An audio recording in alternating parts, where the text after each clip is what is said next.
In this video, I'm going to show you how to load some brads into a DeWALT staple gun. So, the first thing you want to do is start with the staple gun in its normal position. You want to pull this lever down, slide out. That exposes this little loading bay here. You want to take your brad nails. You'll find that it says on here, load brads, and then a directional arrow as to which side of the nail gun. So it's pointing to this side of the track. So we take our brad nails, make sure they're loaded the right way around. So on the bottom of the nail, top of the nail, into the bottom of the track.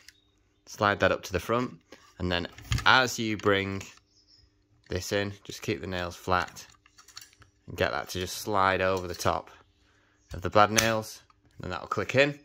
So now that your brad nails are inserted, I'll just show firing one into this piece of wood. So we've already put a staple in there. As you can see, we've got our brad fired in there. It's just flush with the surface. You might want to use a nail punch to send it home. So that's how you locate your brads in your DeWALT stapler.